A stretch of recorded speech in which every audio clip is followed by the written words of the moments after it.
Um, Basically, the first step, like for me, like I know I'm in maintenance mode when I'm happy. Actually, usually I overshoot the weight loss a little bit, but you don't have to.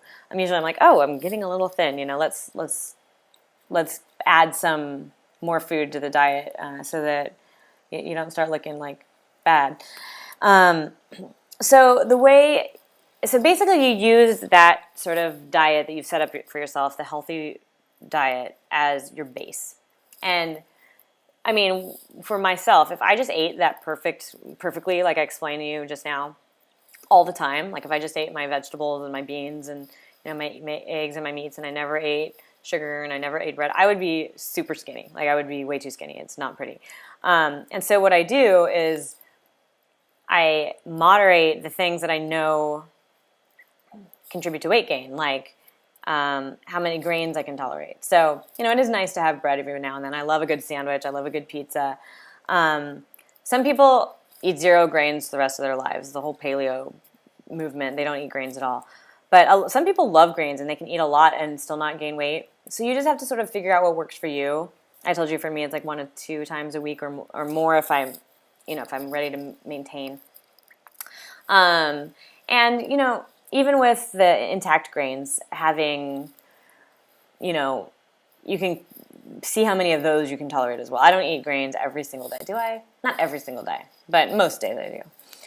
But you can figure out what works for you. And you just sort of, the way you do that is you just, try something new. You're like, okay, I'm going to try buying some muesli, or I'm going to try eating brown rice with my dinners this week and see what happens. Do you feel good? Do you feel bad?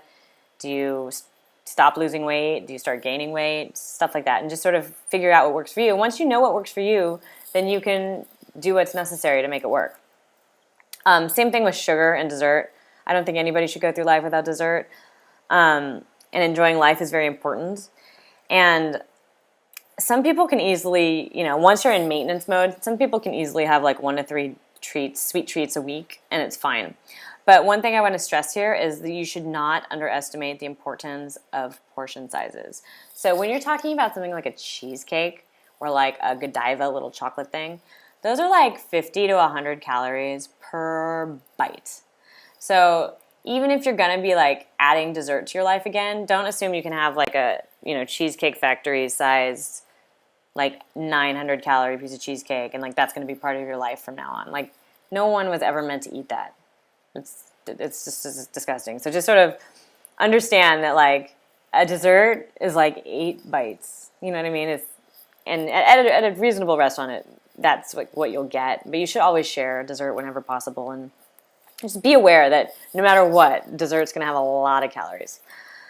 Another thing for maintenance is you can expand your repertoire of food. So when you have nothing to worry about in terms of your weight, go nuts. Go to the farmer's market and find some really interesting dishes or really interesting ingredients. You can go home and play around with different kinds of cooking and experiment with like Vietnamese food. Now you can eat rice noodles occasionally. See how that works out for you, and become more of a foodie. That's what I recommend for maintenance. I mean, and then see how much of that you can tolerate, and you always know what to do. You can always scale back if you need to lose weight again and you feel like it's getting out of control. But I recommend just exploring more and enjoying more new kinds of food and seeing how they affect you. So another thing that you can do for maintenance, and this is a very important point, I think, is learn to practice mindful eating at restaurants. Because, like I said, I definitely recommend eating at home as often as possible if you're trying to lose weight, because it's harder at a restaurant. But restaurants, even nice ones, can still give you way too much food sometimes. And so, while you're in maintenance, still continue to practice the mindful eating and the chewing and the setting the fork down between bites and really taking the time and enjoying your food. And even being okay with leaving food on your plate. It's something you kind of have to learn to leave food on your plate. We were all told like that. I'm worried about my recording. We were all told that there's kids starving in Ethiopia and you shouldn't waste food, but the reality is you don't really need that food. If you feel really bad, you can take it in a to-go box and maybe give it to a homeless person or a hungry person on the street. But practice that, and that can be part of your maintenance period. And also just build a healthy, active life. You know, if you no longer are exercising for weight loss, make it fun. You know, just build these healthy habits until they're part of who you are, and then you won't ever have to worry about this stuff again. And so Aisha also asked me about what are some of the challenges and successes for maintenance. And for me, the biggest challenges, and probably for most people, is always going to be life changes. So, for example, you know, getting a new significant other. Boys and girls have very different needs. Some people have different tastes. You know, and adjusting to that, it can be hard. You know, I think it's really easy to be healthy when you're single, you know, because you control every single meal. But when you have to sort of please someone else, you know, there's a whole other factor that goes in there. So that can be tough. You know, if you ever have a new job where, you know, maybe you don't have access to a kitchen or something like that, or a new living situation. Like, I am now in a neighborhood where there's no local grocery store. Why is this doing this? By my house.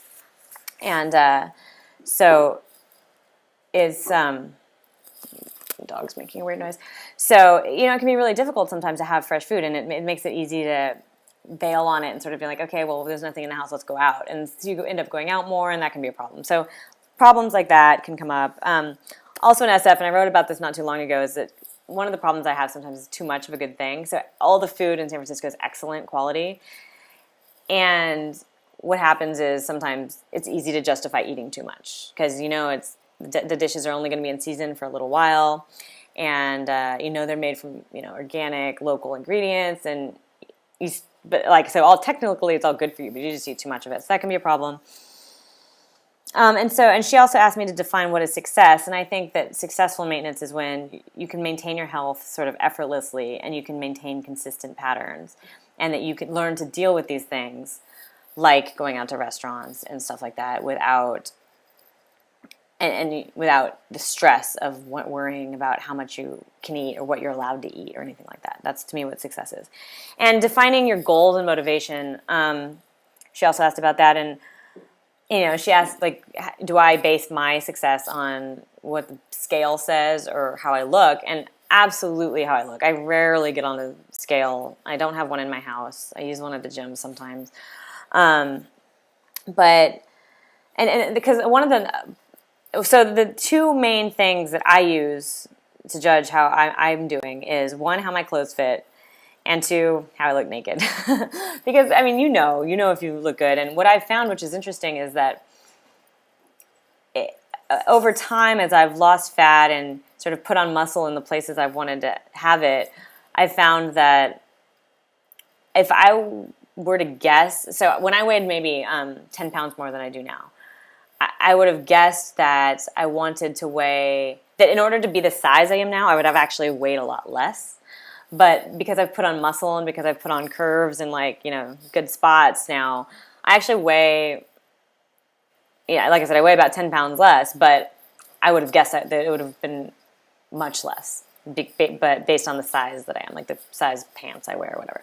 So, you know, the scale can be very deceptive, and, you know, the flabbier person I used to be didn't have a very good estimate of what my ideal weight was. Now I have a much better estimate of what my ideal weight is. But the scale doesn't really tell you very much at all. Body fat, maybe, but that's a hard test to do. But, you know, the real goal is to be comfortable in your skin and to feel good and to be happy, right? We all just want to be happy and healthy. So I go on that, and don't worry about what other people think. Just focus on being healthy, and it'll all come, I promise. So that's my show. Ready to start taking questions. And somebody else has a boyfriend problem. Yeah,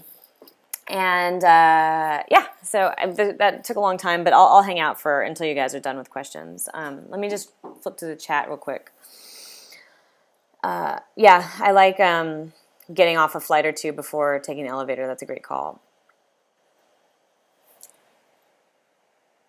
Interesting. So somebody said that, Virginia said that if she eats breakfast very early and then at toaster, dog's going crazy, and then at 10 a.m. she gets hungry, but if she just doesn't eat it, that passes, and then she's fine, and then just has lunch. But, you know, she might have been inclined to snack, but she realizes she doesn't really need to. This is an interesting question. I'm gonna get to the questions in the ask a question button, but one person just asked real quick, why do bodies crave insulin rushes?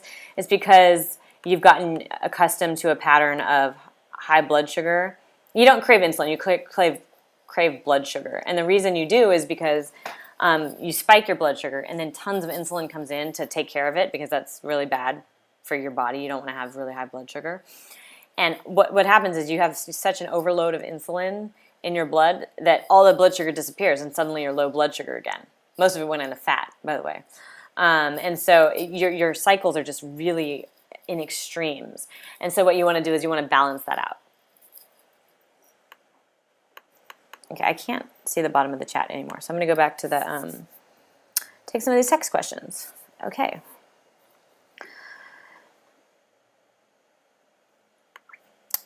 So this is a good one. So how bad is it to have a half serving of dark chocolate, 7 grams of sugar after dinner every day? Well, there's a lot of data actually that eating dark chocolate is really good for you and can help with high blood pressure, can help with heart disease, can help with all sorts of things. So my question would be to put this back to you and ask, are you overweight? If you're not, it's fine. If you want to lose weight, that's a place you can easily cut out some calories. And, there's plenty of other ways to reduce heart disease and blood pressure. Go for a run. So, it's up to you. I think it's not an unhealthy habit, so long as, but if you're like, why can't I lose weight? That's one place you can start. Hope that answered it.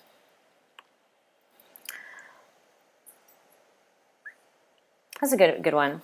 So does the timing of your meals make a huge difference when it comes to weight loss?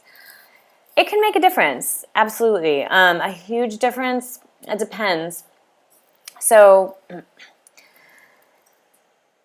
there's a few issues here. So first, waiting too long between meals could potentially make you overeat in a subsequent meal. I don't recommend getting too hungry. That can be problematic. But there can be benefit from sort of letting your system clear of food. There's a lot of rumors I've seen on the internet, and just people there seems to be an urban legend that it's better to eat a lot of small meals than it is spreading your meals out. I totally disagree with that. Not only is there no data for that, but it doesn't really make sense to me, because it seems like you never really give your body a chance to burn fat if you're doing that, because you constantly have blood sugar and your body can constantly use that as fuel. Also, what culture does that? Nobody does that. I mean, the most healthy cultures, they eat breakfast, lunch, and dinner. And, in between, they're busy. And, it's difficult to eat often like that. I mean, if it works for you, great. But I don't think that should be a goal necessarily for anyone. I prefer a much more formal meal setting and just sit down and have a meal and then not eat for 5 or 6 hours. And it can affect your metabolism, sort of, but I think the bigger issue is how much you eat. There's plenty of data that intermittent fasting is good for you for both health reasons and for weight loss. And when I say intermittent fasting, I mean 18 to 20 hour fasts. So not even a full day, but you eat an early light dinner and then don't eat again until lunch the following day, sort of thing. Do that once, or I forget. I haven't read the details on intermittent fasting, but a lot of people do that and swear by it. So if anything, it could be good to have more time between meals. So that's my take on that. Might be an interesting show topic, fasting.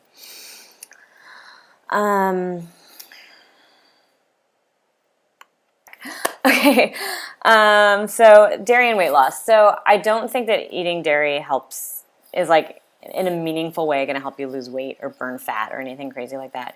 Do I think if you're asking if I think it makes it worse, not necessarily. It's just another food. The only issue with dairy is, it does have a lot of calories. Okay, I like this question a lot. What is the least objectionable alcohol to imbibe? So there's a lot of data that red wine is good for you. There's actually a lot of data that all alcohol is good for you. So it prevents you from dying from a heart attack. It raises HDL cholesterol, which it's kind of hard to do that. So, I mean, if I'm looking to lose weight, I will mostly drink hard liquor like vodka or whiskey with soda and a lime or something like that.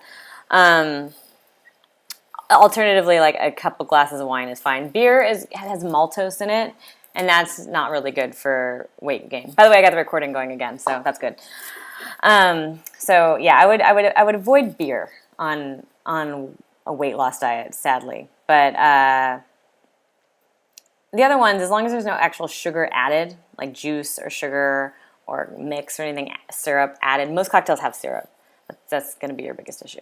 So yeah, vodka sodas, whiskey sodas. That's what I'm talking about. I love this question. Do I think counting calories is useful, or is a basic food journal a better option? I think counting calories is totally useless. I don't think there's... well, first of all, most food information is wrong. So most people vastly underestimate the calories they're eating. And a calorie is not a calorie. There's good calories and not so good calories, and so and they impact your body very differently. So I think you're going to be much better off with the food journal because it teaches you mindfulness, and also it forces you to focus on whole foods and not calories. So I mean, a calorie is a useful measurement. And and the reason I was talking about the calories with like meat and cheese and stuff is because like a steak is like 1,200 calories or 1,800 calories, like really high. And so cutting, eating half the size of a steak, or even 75% smaller than you would normally eat, you're going to make a serious dent in your calories for the day, enough to make a difference. But really, you only want to be changing your calorie count by 1 to 200 calories a day for weight loss. You don't want to go more than that. Otherwise, you risk making yourself very hungry and failing at some point.